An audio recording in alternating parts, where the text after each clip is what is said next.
frères et sœurs en Christ, bonjour. Muraho. Que la paix du Père et du Fils et du Saint-Esprit soit avec vous. Je m'appelle Deogracias Litedeka, je suis pasteur de l'Epère depuis 2010.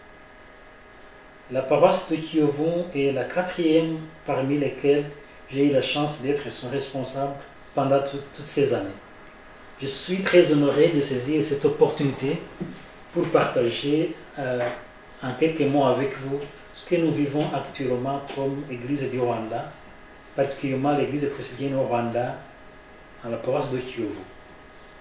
J'aimerais remercier l'ODM pour nous avoir créé cette plateforme qui nous permet de nous connaître les uns les autres, malgré la distance, les différences culturelles et historiques.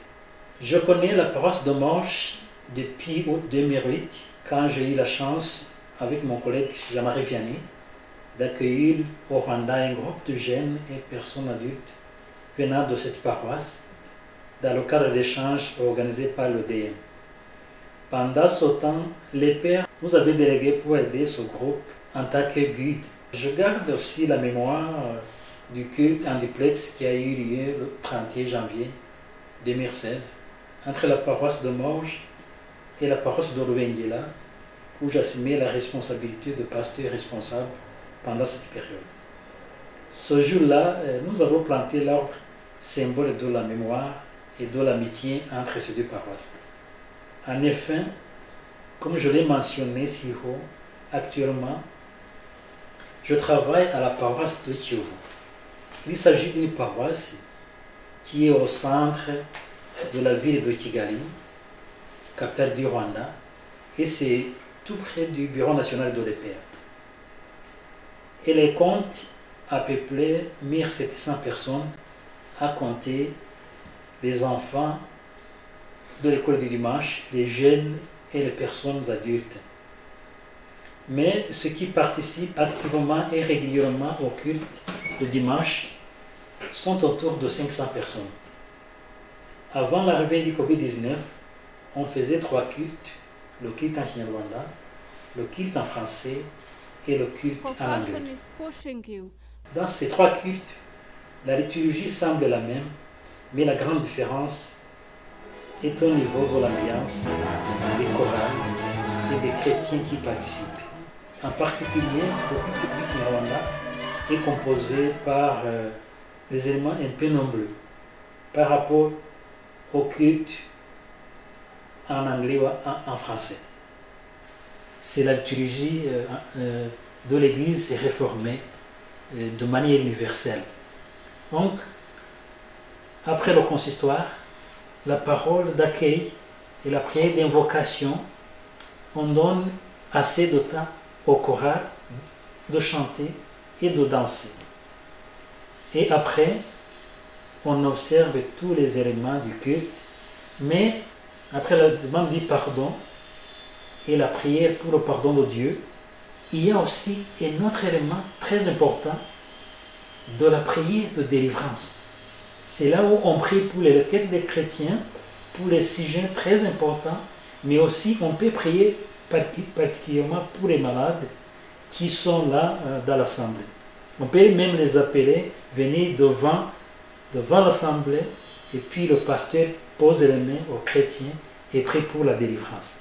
Donc c'est l'élément très nouveau dans la liturgie des églises réformées. Et après la prière de délivrance, l'autre élément très important, c'est le moment de louange, qui est caractérisé par les danses de tous les chrétiens dans l'assemblée. Tout le monde est mobilisé, y compris le pasteur et l'officiant.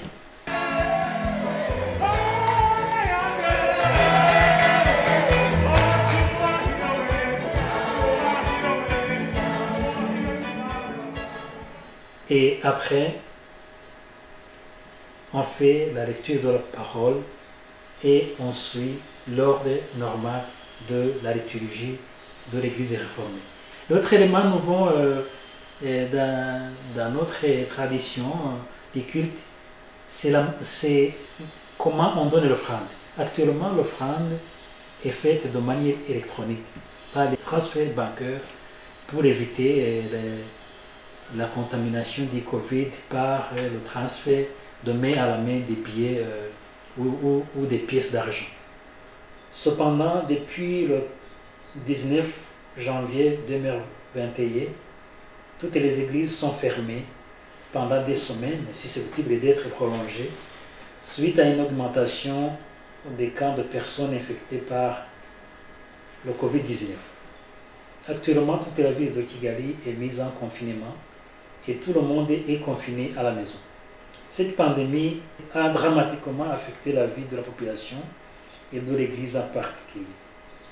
Les pasteurs et les évangélistes ont toujours de la peine à trouver de moyens efficaces pour s'adresser à leurs fidèles confinés à la maison. Mais la paroisse de Kiyovu a mis en place une chaîne de YouTube qui nous facilite à faire des séances de formation pour des sujets intéressants, ainsi qu'à organiser des cultes en ligne et souvent en direct chaque dimanche. Le gouvernement du Rwanda, en collaboration avec la société civile, les agents du secteur privé et les églises, ont mis en place des mesures pour la prévention de cette pandémie du Covid-19.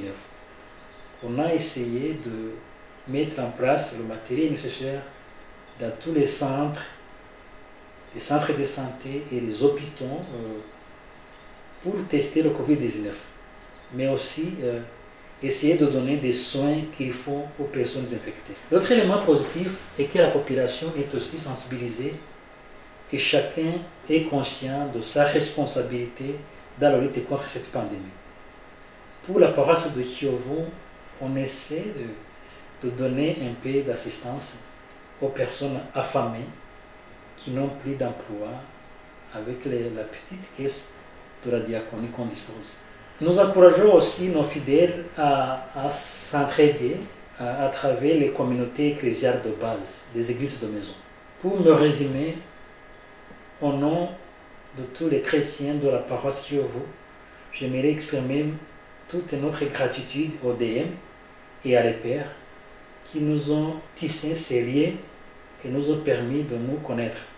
Je tiens à remercier aussi la paroisse de Morges pour avoir accepté toutes ces initiatives qui ont évolué jusqu'à ce niveau aujourd'hui. Je remercie également Madame Rosemary Guichverer pour son dévouement et son rôle dans l'organisation et la réussite de tous ces échanges. Que la paix et la bénédiction venant du Père, du Fils et du Saint-Esprit vous soient accordées. Merci beaucoup.